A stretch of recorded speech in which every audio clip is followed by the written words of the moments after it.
The Grand Canyon is a place of wonder, a jagged scar carved by time, beauty cloaked in danger. From the rim, it stretches endlessly, colors shifting with every hour, shadows pooling in crevices that haven't seen sunlight in centuries. Tourists flock to its overlooks, every earphones raised, smiles frozen, but only a few dare to descend into its depths. Fewer still return with their stories intact. In May 2014, a woman entered that vast cathedral of stone and silence and never came back. Her name wasn't in the headlines the way some disappearances are. There were no helicopters on standby, no press conferences, no dramatic rescues. She simply vanished. No distress signal. No calls for help. No goodbye. Her name faded quickly from the public memory, replaced by other tragedies, other faces. But the canyon remembers. It always remembers. That morning, she left a visitor log entry at the trailhead short. Neat handwriting. Solo hike Tanner Trail. 2 nights. Back Sunday. A ranger noted her parking pass. A fellow hiker recalled seeing a woman with a dark green backpack and camera case slung over one shoulder, descending the narrow trail with quiet confidence. Then nothing. 3 days later, her car still sat untouched. Park rangers checked her permit. A routine welfare check turned into something else entirely. Her tent was found by the river, neatly pitched. A camp stove. An open journal. But no sign of her. Not a single footprint beyond the site. Not a single clue pointing to where she went. It was as if the canyon had swallowed her whole and left no trace behind. Search efforts followed. Dogs, drones, even helicopters combed the walls of rock and shadow. Volunteers walked narrow ledges with trembling hands, shouting her name into an expanse that did not answer. The Colorado River was searched mile by mile. Still, the silence held. No one knew it then, but this disappearance would become one of the strangest in the park's history. Because this wasn't just a missing person. It was the beginning of something darker, something the desert had kept hidden, waiting for the right eyes to see it. And 10 years later, someone would. But first, there was Dana Blake. Dana Blake was the kind of woman who made people uneasy in the best way. Fierce, restless, independent. She moved through life like she had somewhere to be, always a little ahead of everyone else. She was 29 when she vanished, but her sister Rachel said she always felt older than her years. She didn't just take photographs, Rachel once said. She hunted them, like they were hiding from her. Dana was a wilderness photographer, known mostly in niche circles and backpacker blogs. Her work was raw, unfiltered, no staged sunsets or artificial edits. Just what she saw, what the world looked like when no one else was watching. Her camera, a battered Nikon with faded tape on the lens cap, was practically an extension of her hand. So was her journal. Every trip came with field notes, weather, light, the way the air smelled before a storm. She wasn't reckless. That's what people forget. Dana was trained in first aid, carried satellite gear, knew her water caches and terrain. She hiked alone, but never unprepared. She logged her trails. She told people where she'd be. She wasn't out to prove something. She just preferred the silence. The Grand Canyon was supposed to be another page in her journal, another set of slides for her portfolio. She planned to descend Tanner Trail, camp near the river, shoot the red cliffs at golden hour, then hike out after 2 nights. It was a route she'd studied for months, one she was ready for, or thought she was. People don't vanish in the Grand Canyon without leaving something behind. A shoe, a backpack, a note, but Dana did. Her gear was eventually recovered, her tent undisturbed, her boots lined up beneath a rock, her camera missing, and something else. The SD card from her spare memory pack was gone. Removed. Deliberate. Everyone who knew Dana said the same thing. She wasn't the type to get lost. But maybe that's the point. Maybe she didn't get lost at all. Maybe she found something and decided not to come back. Or maybe she never had a choice. Whatever happened on that trail didn't just erase a person. It opened a door. And 10 years later, someone would step through it. The last image of Dana Blake is a still frame from a ranger cam, timestamped 6:42 a.m., May 20, 2014. It's grainy, washed in soft morning light, but unmistakably her. She's standing at the Tanner Trailhead on the east rim of the Grand Canyon, adjusting the strap of her backpack. Her face is turned slightly toward the camera, caught mid-smile, calm, confident, unaware. Behind her, the canyon yawns open, a quiet beast in the dawn. That was the last time anyone saw her alive. The Tanner Trail isn't for beginners. It's steep, sun-baked, and brutally exposed. Fewer hikers choose it for a reason, but Dana had researched it meticulously. Rangers later found her name in the backcountry logbook, neat handwriting again. Dana Blake, Tanner Trail, 2 nights, river camp. No red flags, no one raised an eyebrow. Another hiker, a solo man in his 50s, recalled passing her about a mile in. He said she nodded, didn't stop walking, just kept moving at a steady pace. She looked like she knew what she was doing, he told investigators. That was around 8:30 a.m. After that, the timeline dissolves. By noon, the canyon temperature had climbed past 95 degrees F. No cloud cover, no breeze, nothing but heat radiating off red rock and silence. Somewhere beyond the visible trail, Dana disappeared. The park's remote cameras picked up no more sightings. She never checked in at the ranger station below. She never radioed, never called. By the time a missing persons report was filed, 3 days had passed. That photograph at the trailhead became something more than just a timestamp. It became a monument, a portrait of stillness before a vanishing. Friends clung to it.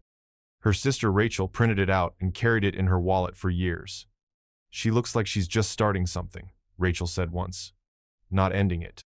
Maybe that's the most unsettling part. Dana didn't look scared or hesitant. She looked like someone exactly where she wanted to be. And if she sensed anything unusual on that trail, anything out of place, she didn't show it. But the canyon remembers everything, and it's what the cameras didn't see next that changed everything. Dana wasn't impulsive. Her hikes weren't weekend whims or Instagram stunts. She planned with precision-measured routes, marked coordinates, backup strategies. Her trip into the Grand Canyon was no exception. In an email dated May 20th, 2014, subject line, Canyon Plan Planjo, she outlined every detail for her sister Rachel. It read, leaving Friday early, a.m., Tanner Trail, Colorado River, overnight at Lower Tanner. Then maybe continue west, along Beamer for photos at Palisades. Camping again, back out Sunday afternoon. You'll get a call that night. If not, raise hell. Attached was a PDF color-coded, GPS points, water cache notes, campsite zones, even an alternative route in case she felt like pushing further. Dana knew the canyon's topography better than some guides. She had studied satellite maps, watched trip vlogs, read reports from hikers who'd camped in the same places. She packed light but deliberate, a 65-liter Osprey, Nikon D7000, 2 SD cards, 4 liters of water to start, water filter, emergency bivvy, mini satellite beacon. Her signature green journal. Friends said she had a ritual every morning. She'd sketch a rough map of where she'd been and where she planned to go next. This time, she marked the descent to the Colorado River, with notes about sunrise angles and where shadows fell across the cliffs in the early hours. She wanted a photo one perfect frame of the canyon bleeding gold over the riverbend. She said it would be the centerpiece of her next gallery show. She called it Erosion Light. When investigators found her camp days later, they confirmed it matched her plan exactly. Tent position facing east, fire ring unused, sand smoothed beside the flap where she'd sat cross-legged to write. But her journal was missing. So was her camera.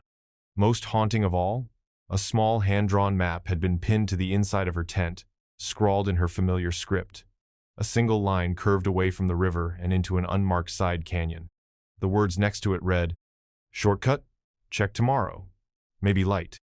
A choice. A deviation. One Dana hadn't accounted for in her original plan.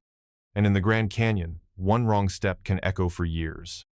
3 days after Dana Blake was expected to return, a ranger named Elena Trujillo was sent to Tanner Trailhead to check the status of a vehicle that hadn't moved. A forest green Subaru with Arizona plates sat in the corner of the dusty lot, windows cracked, dashboard map faded under the sun. Inside, nothing out of place, just the mundane. An empty water bottle, a rolled-up jacket, a single Twizzler on the passenger seat. By late afternoon, 2 rangers hiked down the trail in the brutal heat, tracing Dana's route. Near mile 7, they spotted a pale green tent, tucked neatly beneath a cottonwood tree near the Colorado River. It looked undisturbed, the fly unzipped halfway, one corner staked into riverstone. No immediate signs of distress. But something felt wrong. Inside, her sleeping pad was rolled but unused. A titanium pot sat next to the fire ring, filled with partially cooked quinoa and dehydrated peas. The water had boiled down to nothing, scorched and blackened at the bottom. Her boots were placed just outside the tent, side by side, socks folded neatly inside. Her trekking poles leaned against a rock.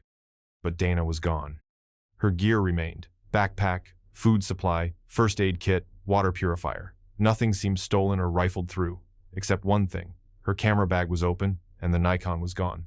They found it a few feet away, face down in the sand battery intact, lens undamaged. But when the Rangers popped the memory compartment open, the SD card slot was empty. There was no blood, no drag marks, no signs of a fall, no animal disturbance. The site looked like someone had simply stood up mid-meal, stepped outside the tent, and never returned. The sun began to dip as they radioed base camp. A name that had just been a missing checkout time now turned into something heavier. Dana Blake had vanished, leaving behind only silence and unanswered questions. Later, Rachel would look at the photos from the Ranger's phone and point to the small, hand-drawn map taped inside the tent. "She went somewhere," she whispered. She chose to. But the direction that line pointed into a dead, unmarked side canyon held no answers. Just heat. And shadow. By the time official search teams mobilized, it was already too late. The canyon doesn't wait for answers. It erases them. On May 26, 2014 at 6:00 a.m., a helicopter from Grand Canyon National Park lifted into the air, slicing through pink sunrise. On board, a thermal imaging technician, 2 Rangers, and a single name on their flight manifest: Dana Blake. Below them, the canyon stretched like an open wound, ridges and gullies and folds, hiding 1,000 stories. They flew the Tanner Trail line first, then circled down to the riverbank where her tent remained, sealed and quiet. They hovered over the Beamer Trail, the Palisades, the edge of Escalante Canyon. Nothing moved. No heat signatures, no signs of life. On the ground, canine teams began their descent. The dogs were restless, noses twitching, moving in quick bursts then freezing. No scent, no trail, no indication she had passed that way. By noon, 100 square miles had been visually searched. Then 200. They scanned the scrub, the cliff walls, the arroyos choked with willow and juniper. Experienced volunteers combed the side canyons. Rock scramblers pushed into tight crevices with ropes and radios. Everyone kept their eyes open for anything: footprints, torn fabric, dropped gear, the glint of metal. They found nothing. No footsteps beyond the campsite, no discarded wrappers, no camera, no SD card. Just Dana's absent sedence, immovable, echoing off the stone. Somewhere around day 2, a volunteer named Carl Jenkins said, "It's like she melted into the rocks." The phrase stuck. By day 4, it was printed on coffee cups back at base camp. One ranger brought up the possibility of foul play, but there was no evidence, no tire tracks. No other hikers reported anything suspicious. And Dana wasn't the type to trust strangers. The area was too remote for chance encounters. The trail logs showed no one close behind her. The official search was called off after 9 days. Unofficially, it never stopped. Rachel Blake stayed behind another week, walking sections of the trail alone, sleeping in Dana's tent. At night, she'd sit by the cold fire ring and stare into the dark, waiting, hoping. But the canyon didn't answer. It never does. It started as a quiet local headline: "Solo hiker missing in canyon." A couple hundred shares on Facebook, a clip on regional morning news. But by the end of that week, Dana Blake's face was everywhere. CNN, Dateline, Reddit forums, hiking blogs. She became the woman who vanished without a trace, and everyone had a theory. The footage from the Ranger cam went viral. Her half-smile at the trailhead became an icon: mysterious, open-ended. Some said it looked like a goodbye. Others swore she was about to laugh. One commentator called it the most haunting frame ever caught on public land. Theories poured in. Some were simple: a wrong step near the rim, a slip on loose shale, a fall no one heard, no one saw. The canyon could hide 1,000 bodies after all. Maybe she was just another tragedy tucked into the cliffs. Others pointed to wildlife. Mountain lions, maybe. A bear, though unlikely in that sector. But rangers found no signs of struggle, no blood, no drag marks, and Dana wasn't careless. She knew how to store food, how to avoid attention. Then came the darker ones. Voluntary disappearance. She planned it, they said. Faked it. Walked away from her life. Why else would she have removed the SD card? Why no footprints, no trail? Maybe she wanted to be gone. But people who knew her called it absurd. Dana was building something: a career, a name, a new photo series. She had plans. She didn't ghost people, especially not her sister. Online forums dug deeper. Someone claimed they found a blurry face in one of her last Instagram uploads, hidden in the shadow of a canyon wall. It was nonsense. But it fed the fire. Soon, the story stopped being about Dana Blake. It became about what she represented: the danger of isolation, the illusion of safety in wild places, the thin line between prepared and helpless. She was painted as fearless, careless, brave, naive, whatever suited the headline. But none of them really knew her. None of them stood in her boots. None of them read the last map she drew, or felt the silence settle in her tent after dark. Only one person truly carried her story forward, and she made a promise.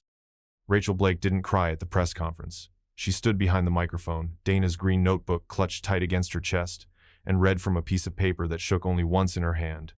"If she's out there," she said, "I'll find her. If she's not, I'll still try, because that's what she would have done for me." The reporters swarmed. Cameras flashed. But Rachel didn't stick around. She had a plane to catch and a trail to follow. She quit her job 2 weeks later, gave away most of her things, bought a beat-up 4Runner, and filled it with gear. Every year, since 2014, on the anniversary of Dana's disappearance, she's returned to the canyon. Sometimes alone, sometimes with volunteers, always with a purpose.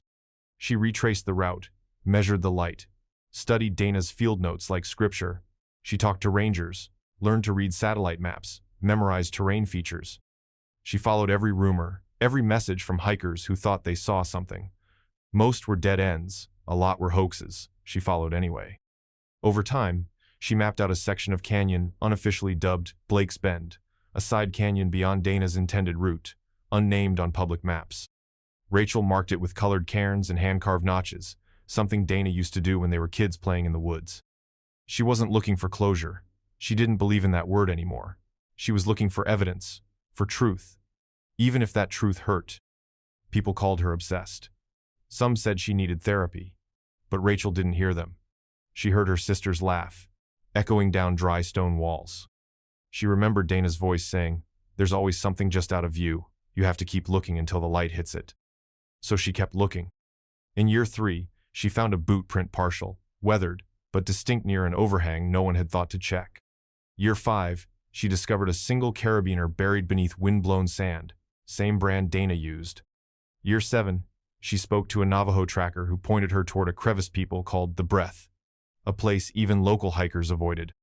Rachel went anyway, because to her, the canyon never gave up Dana. It just hadn't shown its cards yet. 6 months after Dana Blake vanished, the emails stopped. No new leads, no confirmed sightings, no evidence. The file shifted from the front of the ranger station bulletin board to a dusty drawer in the back office. The posters came down. The media moved on. Even the online forums went quiet, replaced by fresher mysteries and louder disappearances. Officially, the case was still open, unresolved, but in every meaningful way, it was dead. A report was filed in December 2014 that marked the search status as passive, which meant no resources unless new evidence surfaced, which meant nothing. Budget cuts had hit the park hard. Rangers were down to skeleton crews. Helicopter hours were slashed. Canine units were reassigned. With no political pressure, no family screaming on national television, the name Dana Blake became just another lost hiker in a long, growing list.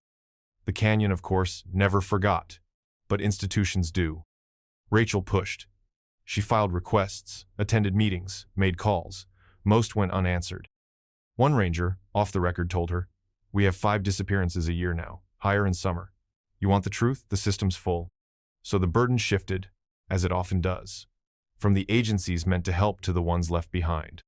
Rachel took over what was left of the investigation. She kept the Google Drive folder alive. She printed fresh flyers, updated coordinates, submitted FOIAs. She taught herself to analyze soil maps and satellite imaging. She sent out newsletters to backcountry guides, offering a $1,000 reward for any lead that turned up. Nothing did. The canyon held its silence. For years, the trailhead where Dana was last seen became just another launch point. New visitors passed by without a second glance. Her Subaru was long gone, impounded and auctioned to someone who never knew the story behind it. But every now and then, a new park ranger would pause at the name in the logbook archive Dana Blake and feel a chill. The perfect weather, the tidy tent, the missing SD card. It didn't add up. And just when it seemed her story had settled into shadow, the canyon breathed again. 3 years later, a hiker surfaced with a photograph, and a question no one could answer.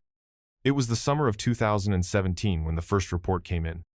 A couple from Nevada, both experienced backpackers, were descending into the inner canyon near Phantom Ranch when they spotted a woman standing alone on a ledge just past the tree line. She wore an old green pack, canvas straps fraying, a sun-bleached wide-brim hat. Her head was tilted slightly, as if listening. She didn't speak. She didn't wave. She just turned and walked behind a boulder rand, never reappeared. The couple thought it was odd, but not alarming, until they reached the next bend and realized there was no path beyond the rock face, nowhere she could have gone, no way to descend without a rope. No sound of footsteps, just empty space. They told a ranger that evening. He chalked it up to heat exhaustion or misjudged distance. Phantom Ranch has shadows that play tricks. But the story stuck. 2 weeks later, a solo hiker reported something similar, same description, same location. A woman on a ledge, watching, then gone. Over the next year, 6 more accounts came in, always near the ranch, always alone, always the same figure. Some said she looked confused, others said she was humming. By the time Rachel heard the rumors, the hikers online had already named Hearth Ghost of Tanner Trail. Most assumed it was legend, another canyon myth to scare tourists. But Rachel saw the pattern. She plotted the sightings on a map.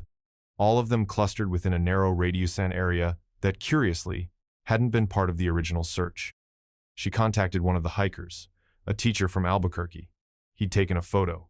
Grainy, distant. But when Rachel zoomed in, she couldn't breathe. The woman wore Dana's pack, or something nearly identical, down to the patch and embroidered crescent moon stitched above the pocket. Dana had made it by hand. Rachel remembered threading the needle when they were 12. No one could say for sure what the photo showed. No face, just shape, color, presence. It could have been anyone, but it wasn't. Rachel printed the image and taped it inside Dana's old journal. Below it, she wrote one word: close. Because if Dana had left the trail, she might still be trying to find her way back. The rains came late that year. A rare storm rolled through the Grand Canyon in early August, flash flooding side gullies, carving out dry washes, unearthing secrets the canyon had buried for years. That's how it was found. 2 geology students, mapping erosion patterns near Escalante Canyon, spotted something wedged inside a limestone crevice. At first they thought it was trash, maybe a torn guidebook or an old trail map bloated from water. But when they pulled it free, the binding cracked like dry bark, and a single name written inside the front cover made them stop cold. Dana Blake. The notebook was water-damaged, warped at the corners, pages stuck together in clumps, but large portions remained legible. Her handwriting was unmistakable, angular, confident, written in black ink that had barely faded. Most of the entries tracked her trip temps, sunrise, angles, river levels. Just as Rachel remembered, Dana recorded each day with the precision of someone mapping more than just landscape. She wrote about the light on the canyon walls, about a raven that followed her for 3 miles, about sleeping under a moon so bright it washed the stars out. But somewhere near the end, her writing changed. The entries became shorter, more erratic. Saw someone above ridge, thought it was a mirage. Heard something. Not animal, not wind. Then the final line. Scrawled across the bottom of a half-torn page, smeared with what looked like dust and blood. It's watching me. No signature, no date, just that. The journal was immediately sent to park authorities. It matched Dana's known handwriting, verified by experts. There were smudges of skin oil, microscopic fabric fibers from her jacket. It was hers. Rachel flew out within 24 hours.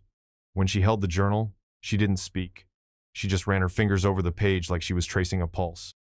The location where it was found, narrow, steep, nearly inaccessible, suggested one thing: Dana had climbed. She had veered off trail and kept going, even as the canyon closed in. And if that journal was hers, then it meant she'd survived longer than anyone had guessed. Long enough to be afraid. Long enough to write it down. After the journal surfaced, the tone inside park headquarters shifted. The case wasn't just a cold file anymore. It was warm, recent, breathing. And it wasn't alone. Ranger Mark Delaney, a search and rescue veteran, reopened archived reports late one night, looking for anything similar. By morning, he had found 3 cases. All women. All solo hikers. All gone. The first was in 2009. Elena Voss, 26. A botanist studying rare moss patterns near the Colorado River. Disappeared after her third field day. Her tent was found undisturbed, journal open, no signs of distress. The second was in 2012. Stephanie Reed, 31. Photographer. Supposed to be hiking the Hermit Trail Loop. Last seen buying trail mix in Tucson. Her boots were later found beside a wash. No other trace. The third was Dana. Each disappearance had been treated separately. Different trails, different years. But Delaney noticed something else. All three routes intersected in one place, an unmarked drainage corridor off the Escalante cutoff. Locals called it Ravens Hollow. Steep, narrow, unmaintained, not on most public maps. A place easy to enter, hard to leave. He kept digging. Each case file mentioned something odd. Elena had drawn strange symbols in her notes, geometric shapes she never used before. Stephanie left behind a voice memo on her phone with only 6 seconds of audio, wind, then a faint tapping sound. Dana's journal, of course, ended with a sentence that froze the blood. It's watching me. 3 women, 3 vanishings, and each left behind a trace that felt more like a warning. The theory started quietly, not in press briefings or public forums, just whispered across ranger radios and shared in the break room over black coffee. Something or someone was out there. A presence. A pattern. The canyon had always been dangerous. People fell, got lost, pushed too far. But this wasn't that. These weren't mistakes. They were erasures. Delaney submitted a request for deeper investigation. It was denied. No budget, no evidence, just stories. But some stories don't go away. They echo through rock, through silence, through time, until someone listens, or someone vanishes trying. By 2024, most people had forgotten Dana Blake. Her story had faded into the backdrop of canyon folklore, a cautionary tale told around campfires and podcast intros. But not everyone moved on. Eli Romero hadn't. At 32, Eli was a survivalist with a growing YouTube following and a reputation for pushing boundaries. Former Army, part-time filmmaker, full-time wanderer. His channel Bone Dust featured long-form documentaries about lost trails, abandoned settlements, and places with whispers behind their beauty. He didn't chase ghosts, he followed patterns. And Dana Blake was a pattern he couldn't shake. He first heard her story during a solo trip in Utah. A fellow hiker mentioned the Ghost of Tanner Trail, said the sightings lined up with an old case. Some photographer chick vanished. No body, no gear. Weird, right? Eli went down the rabbit hole that night, sitting by firelight, clicking through forum threads and archived ranger logs. The next month, he filed permits for Tanner Trail. His plan was simple. Trace Dana's original route, exactly same trail, same campsites, same gear weight. Document every detail. Not to find her. Not really. But to feel what she might have felt. To step inside the last footsteps she left. He started in late May, just like she had. He wore a body cam, packed drone gear, set up scheduled check-ins with a contact back home. As he descended the trail, he recorded footage for voiceover later. The heat rising off the stone, the way the wind screamed through empty switchbacks, the silence that came at night like something alive. But something else followed too. Small things at first. A rattlesnake that coiled but never struck. A crow that landed beside his tent and stared, unblinking until dusk. His gear shifted slightly during the night, not stolen, just moved. Then, on day 3, deep past Dana's last mapped location, Eli found something. It wasn't hers, but it shouldn't have been there at all. It started with rocks, not unusual in a canyon built from them, but these weren't random. Eli noticed the first formation near mile 12, 5 stones, stacked vertically on a sandstone ledge. Perfect symmetry, balanced in a way no wind or runoff could explain. He paused, filmed it, marked the GPS. Probably another hiker's trail marker, he thought. A cairn, common practice. But then came another, and another. They weren't just stacks, they were shapes. A spiral, a triangle inside a circle. One set mimicked an arrow, but pointed up the cliff wall instead of down the trail. Eli followed them, veering slightly off course, deeper into a narrow passage, where the light barely touched the floor. There, he found the most unnerving one yet, a ring of stones, waist high, with a hollow center. Inside it lay a single pine cone, perfectly intact, though no pine trees grew within miles. On the rim of the ring, a small figure had been carved into a flat stone head, bowed, arms at its sides. No face, just a shallow, smooth indentation where eyes should have been. Eli crouched, took photos, and scanned the area. No footprints, no trash, no sign of recent human activity. And yet the pinecone was green. It couldn't have been more than a few days old. He camped nearby that night, kept his fire small, reviewed the footage by lantern light. In one shot, a drone pan over the second formation, something flickered in the corner brief. Fast. Gone before he could pause it right. He rewound again. Nothing. Just wind over rock, shadows that moved without source. Eli didn't scare easily, but this wasn't fear. It was calculation. These weren't accidents. Someone or something had made these signs. Recently, deliberately. He uploaded the GPS data to his satellite tracker, tagged them unknown markings. He didn't say it out loud, but it buzzed at the edge of every thought. This is where she went off trail. This is where Dana's map stopped. And whatever had watched her might still be watching. Eli made camp by the river on the fourth night. The wind had picked up hard by dusk, sweeping across the canyon floor in low, gusting waves that made the tent flinch with every breath. He pitched near a rock outcrop flat enough for shelter, close enough to the water to filter, far enough to feel alone. The drone had glitched earlier in the day, lost signal, came back spinning in a way it never had before. He chalked it up to interference. The canyon had moods. But that night, something felt off. He cooked in silence, no fire, just a stove and steam. His GoPro, mounted to the rock to capture a time-lapse of the night sky, whirred quietly behind him. The stars were sharp. The Milky Way split the sky like a seam. But Eli kept glancing toward the trees lining the river's bend. The wind blew, but the trees didn't move. At 3:17 a.m. he woke up without knowing why. No sound, no light, just a pressure like someone watching. He stayed still, listened. Then he heard it. Faint, not words exactly, not language, but rhythm. Soft, repetitive, like someone murmuring in sleep. The kind of whisper not meant to be heard. He grabbed the camera, panned toward the riverbank. Nothing. The night was still, but the whisper kept threading through the silence, always, just out of range. He whispered back, "Hello? Nothing." In the morning, he played back the footage. At the 3:18:22 mark, the audio spikes. Just once, a sudden uptick in sound, not static, not wind, a shape of breath. Then, behind it, clear but low, the sound of whispering. Two voices overlapping, one sharp, one wet, then silence. He didn't remember hearing both. He uploaded the file, saved it twice, backed it up on his SatLink. No explanation, no tracks around camp. Just that sound, that timestamp. The rock he slept beside had a faint carving on its side he hadn't noticed the night before. It wasn't visible from camp. Just beneath the curve, a handprint, pressed into the stone. Small, like a woman's. And beside it, in Dana's exact handwriting, "Don't sleep near the water." He found it the next morning. Not on a marked trail, not even a game path. He had wandered east, up a narrow ridge that split into a dead end, thinking he could get a better signal. Instead, he saw a flash of faded blue beneath a thicket of dry manzanita. He almost missed it.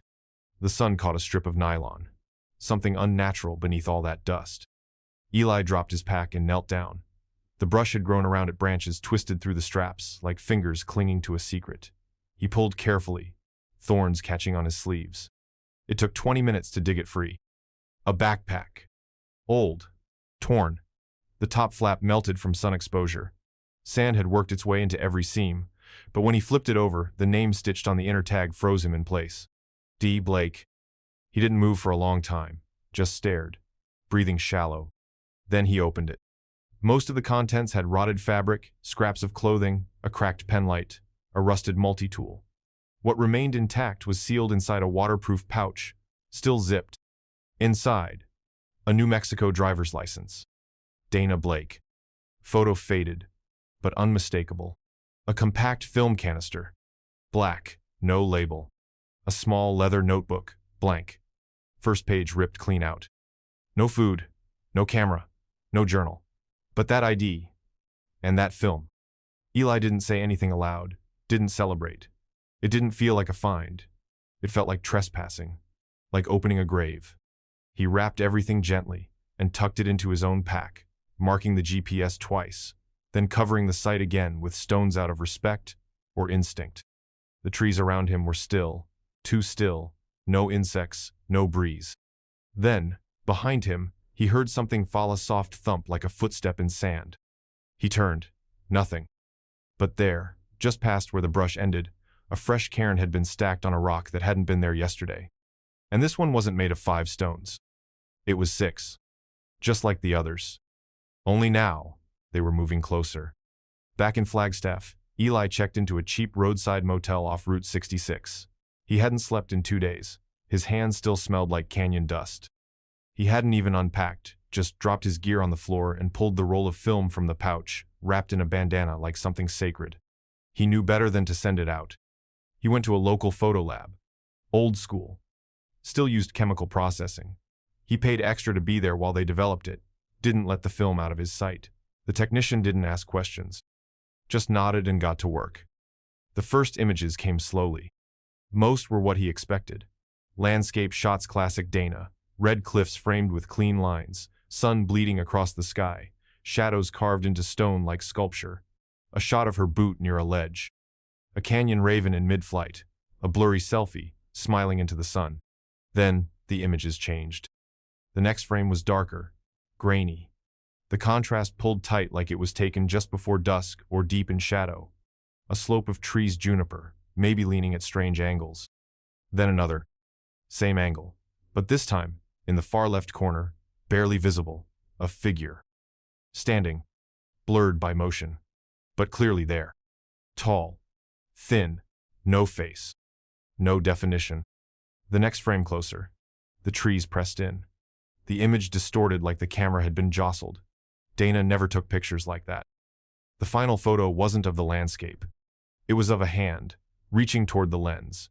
Not posed, not still, mid-motion, as if caught trying to cover the frame. The fingers were long. Wrong. The technician stopped scanning. "You sure this isn't staged?" he asked, half joking. Eli didn't answer. He just collected the prints, paid in cash, and walked out without a word. Back at the motel, he spread the images on the bed, studied them one by one, marked the sequence, tried to imagine what she saw. Why did she keep shooting? Why didn't she run? And the biggest question of all, if she dropped the camera, who took the last photo? He posted at 3:07 a.m. A single image. The 5th frame from Dana's film enhanced for clarity, brightness lowered, contrast adjusted. The figure in the trees stood out just enough to see it wasn't a shadow. Not entirely.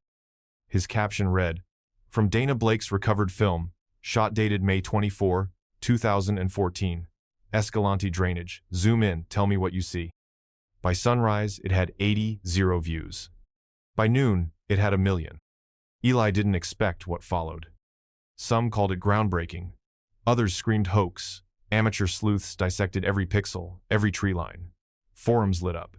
Reddit, Twitter, YouTube, everywhere. News outlets picked it up. Backpacker finds chilling photo from missing hiker's camera. Clickbait headlines spun the mystery into a frenzy. The praise came fast. So did the threats. Messages flooded in, some grateful, some rabid. People accused him of staging it, of exploiting Dana's memory for views. Vulture. Liar. You planted that bag. One man emailed claiming the photo showed a government agent in camouflage. Another swore it matched an entity from Hopi legend. Others said it was just pareidolia. It's a branch. Calm down. But the ones that stuck came from people who said they'd seen it too. I hiked the canyon in 2016. I thought I saw someone. Same spot. My dad vanished near Palisades in 9. I recognized that shape. I heard the whispers too. Eli saved them all. Then he packed. He didn't hesitate.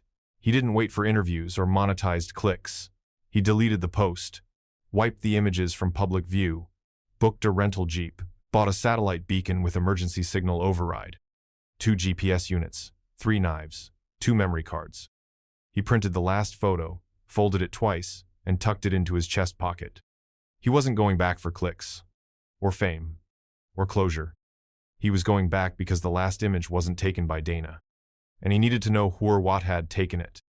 Eli left before sunrise. No crew, no camera gear, just a pack, 2 canteens, a headlamp, and Dana's photo pressed against his ribs. He told no one, not even his contact back in Flagstaff. This wasn't for content. There would be no uploads, no trail footage. This was for the silence, for the unanswered. He retraced her route exactly, Tanner Trail, mile by mile, landmark by landmark. He moved faster this time, lighter. His body knew the terrain now, so did his instincts. By the third night, he was deeper than he'd ever gone. The cairns were still there. Only now, they were newer, cleaner, topped with stones that hadn't weathered like the rest. He passed one with a fresh handprint smeared in the dust. Smaller than his. Human. Maybe. Maybe not. He reached the area where he'd found Dana's pack, but the thicket had grown. The brush was thicker, the manzanita more twisted, like the canyon was trying to reclaim it to erase the scar he'd left behind. He didn't stop. He pressed further, toward the place where the last drone footage had glitched. He'd studied it for weeks frame by frame. The final few seconds before the signal dropped, there had been a shadow there, a hollow in the ridge wall that didn't show on any topographic map. A cavity in the stone that curved inward and disappeared. That's where he was headed. Eli didn't eat much, didn't sleep much. He moved like someone in a trance, chasing an echo. A part of him knew he wasn't coming back. And by the 5th night, the trail ran out. But the canyon didn't. It opened wide, not in space, but in feeling. The air changed. The silence thickened. And up ahead, past a cluster of boulders split by old erosion, he saw it. A gap. Low, jagged. Half hidden beneath thorn brush and slumped earth. The opening of something deeper than trail maps ever showed. A place meant to be missed. But not by him. It wasn't a cave in the traditional sense. It didn't yawn open with grandeur or echo with mystery. It crouched low and narrow, like a wound in the canyon wall. Almost ashamed of itself, almost forgotten. Eli pushed through the brush on his stomach, dragging his pack behind. The air turned cold fast. The temperature dropped nearly 20 degrees inside. It smelled of damp stone, stale earth, and something else, something like rust.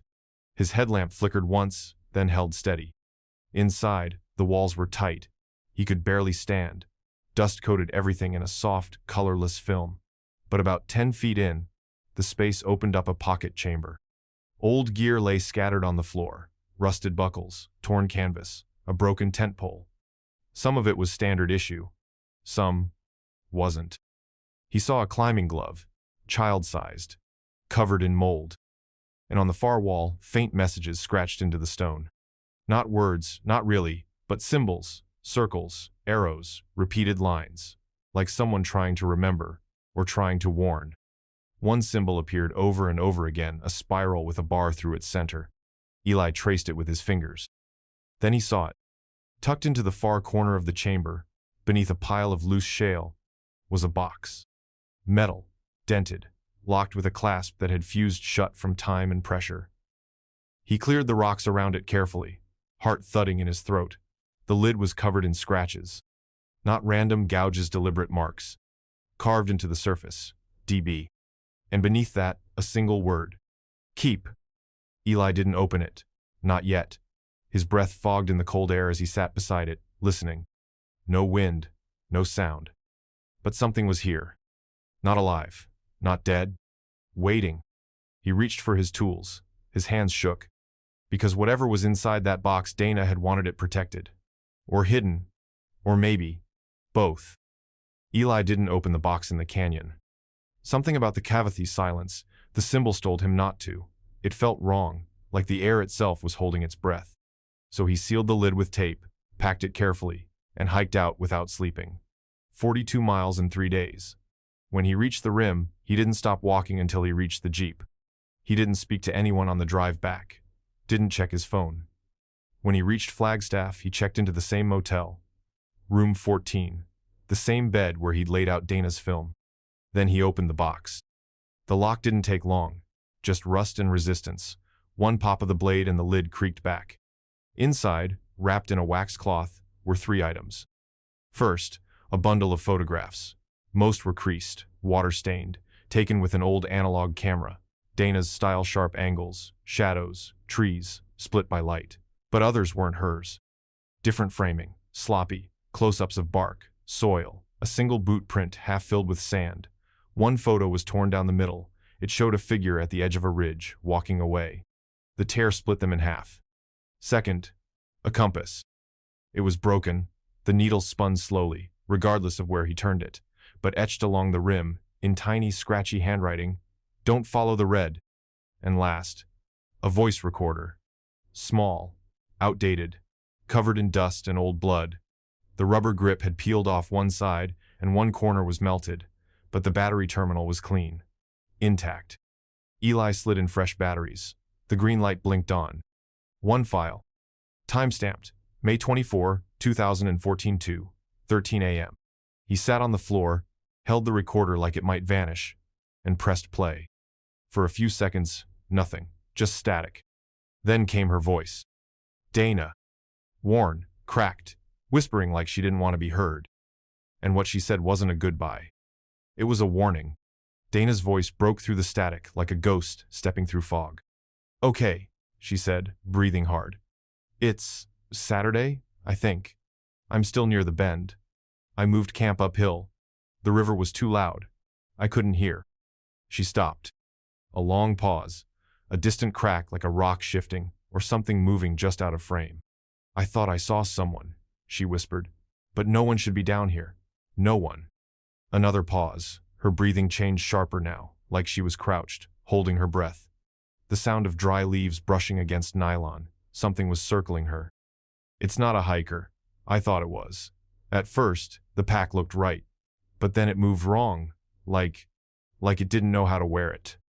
A low scratching sound, fingernails on stone. Then her voice again, closer to the mic. "I tried to call out. I said hello. It didn't stop. It didn't answer." Silence. Then a whisper so soft it nearly blended with the static. "It keeps circling back."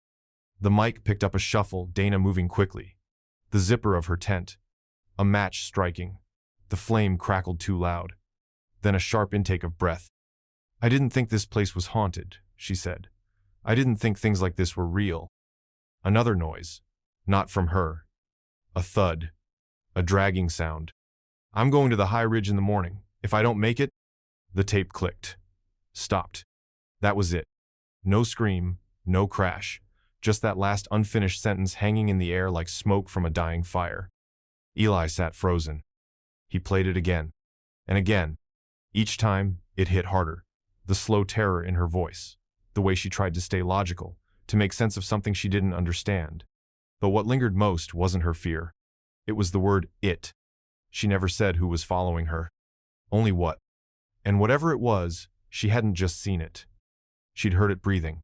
3 days after Eli posted about the recorder, then quickly deleted, Ith received a message. No subject line, no name. Just a phone number and a sentence. "I was there when they sealed it. You're not crazy.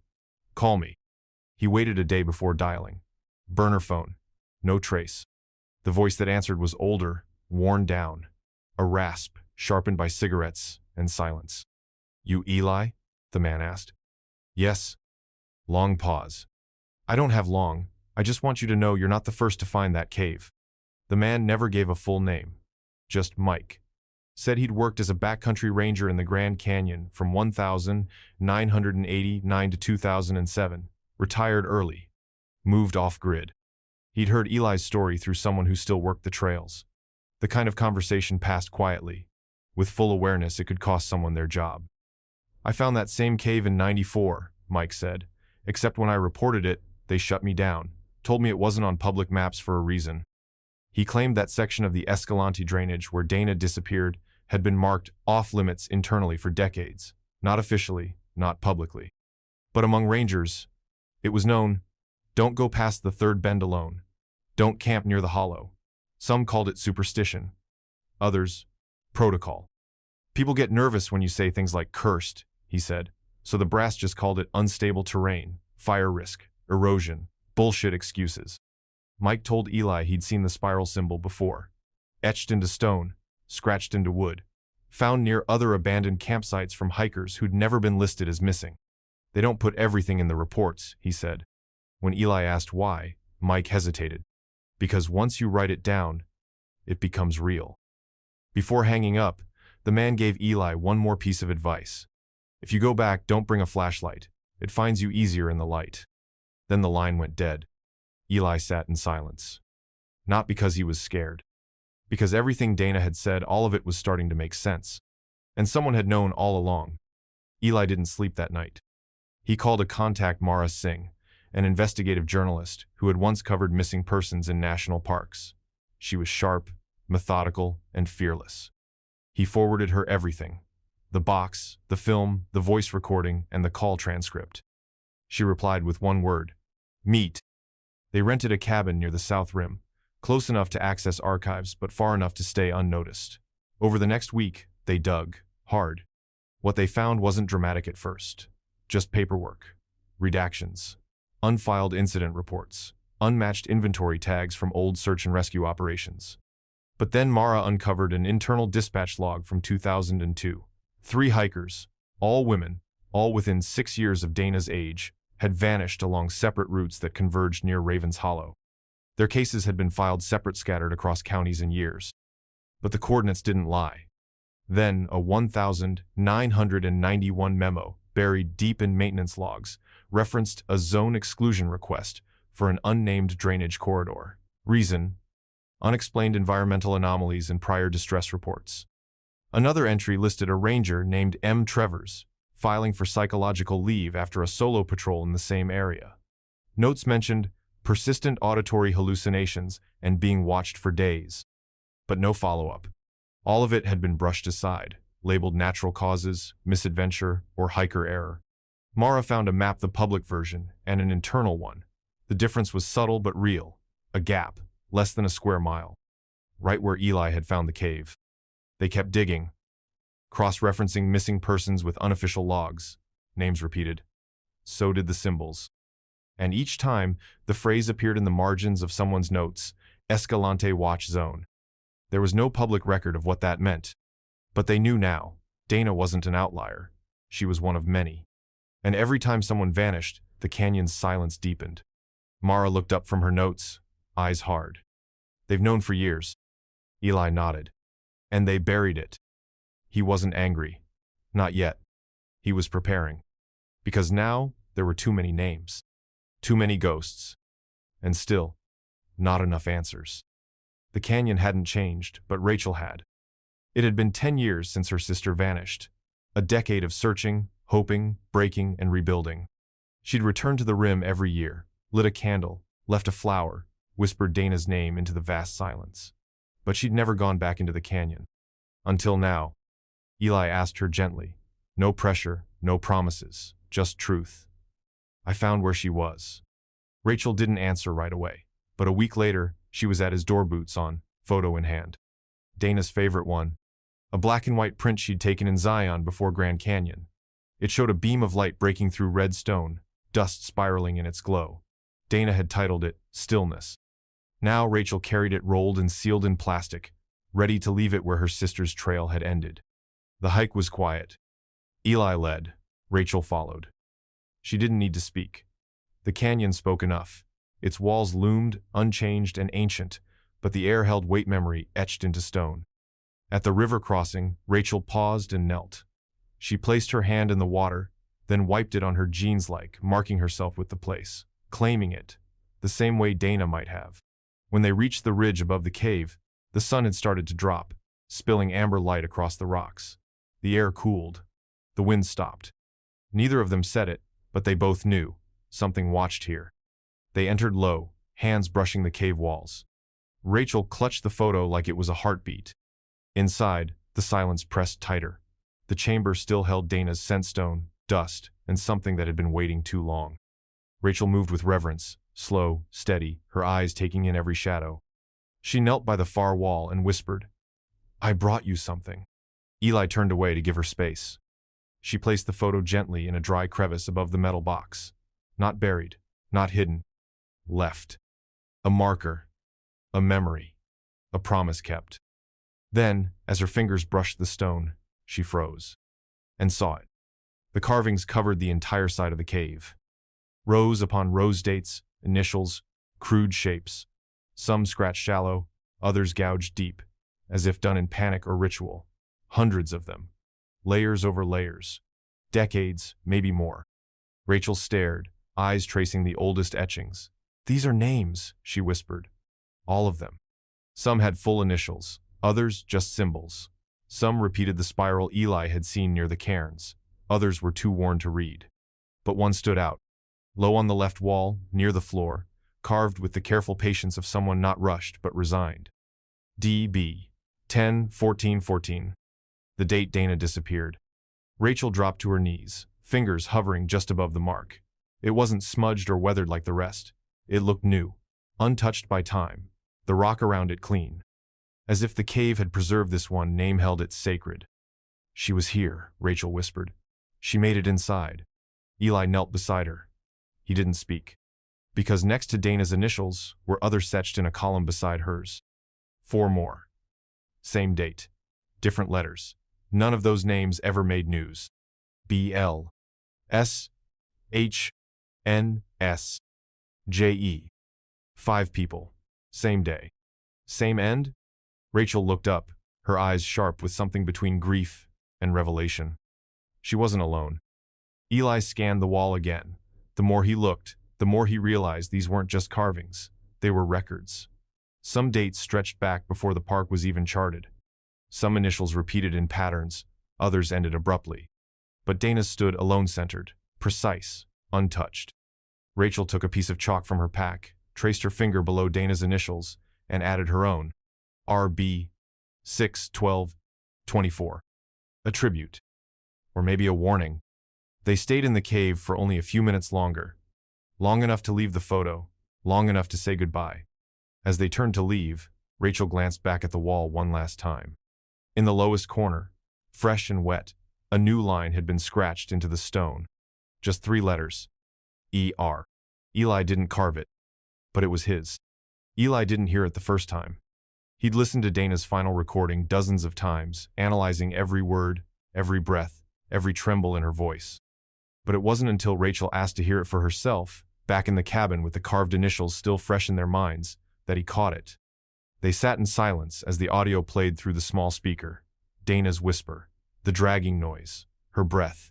"I'm going to the high ridge in the morning. If I don't make it..." Click. That was where the recording always ended. But Rachel tilted her head. "Play that last part again," she said, right before the cut. Eli frowned, replayed the final 10 seconds. Again Dana's voice, the hesitation, the sentence hanging. But this time, just before the click, barely audible beneath the static, another voice. Male. Not Dana. Faint, soft, not pleading, commanding. One word. Stay. Eli froze. "Did you hear that?" Rachel nodded slowly. That wasn't her.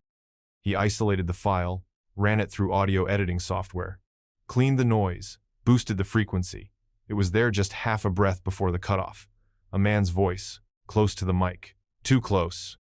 Not recorded by accident. It wasn't wind. Not wildlife. It was speech. Intention. Eli leaned back in his chair. "If she was alone," he said, "she wasn't alone for long." Rachel didn't speak. Her fingers gripped the edge of the table. Her eyes were wet, but not from tears. They both understood something without saying it. Dana didn't vanish. She was taken. And the canyon had a voice of its own. The hike out was silent. Rachel walked ahead this time, her posture rigid, but her pace steady. She didn't need to see the trail, she knew it now. It had claimed her sister. It had carved itself into her. But she was leaving something behind, too. Dana's favorite photo still rested in the cave, tucked above the box. The initials carved into the stone were still fresh, still unweathered. And so was the presence. Eli followed behind, glancing over his shoulder every few minutes. Not out of habit. Out of necessity. Something stayed with him, something quiet. Not malicious. Not yet, but patient. When they reached the final switchback above the rim, Rachel stopped. She turned to face the canyon one last time, her breath hitched, and then finally she wept. Not loud, not broken, just full. She whispered her sister's name and stepped away, eyes on the trail ahead. Eli lingered. His camera still hung around his neck, lens cap off. He didn't film much on the way out. But now, as the sun sank low behind the canyon walls, he turned and pointed it back toward the gap where the cave lay hidden. He raised the viewfinder, framed the shadows. And in that moment, something moved. A flicker, a figure, just at the edge of focus, watching. He didn't press record. He just lowered the camera and stared. Was it closure? Or something beginning? The film ends with one final frame, Eli standing still, facing the canyon. Alone. But not. Eli's final update came quietly. No dramatic teaser, no viral buildup, just a notification 3:09 a.m., a Tuesday, a 14-minute video titled, "What I Found in the Grand Canyon." No music, no intro. Just Eli. Sitting in the same motel room as before. The blinds drawn, the walls bare. His face was thinner, eyes darker, voice steady but not calm. There was something underneath it, a heaviness. "I wasn't going to post this," he said, "but people deserve to know." He recapped it all. Dana's hike, the empty tent, the journal, the whispering, the cave, the carvings, the voice. But he didn't dramatize. He didn't speculate. He just laid it out, image by image, timestamp by timestamp. Then came the last 2 minutes. "I don't think this is about one person," he said. "I think it's a pattern, something we were never supposed to see." He paused, staring at the lens like he could see through it. "I'm going back, one more time, but I'm not taking a camera, no GPS, no waypoints, if it wants me fine." A long silence. "I just want to know what took her." The screen faded to black. No credits, no goodbye. 3 days later, a park ranger doing a routine patrol found a silver Toyota parked alone at the Tanner trailhead. No note, no gear inside, just the keys in the ignition and a photo tucked into the dash. Dana's. Stillness. Search teams were dispatched, but this time, they didn't try as hard. Quiet conversations happened behind closed doors.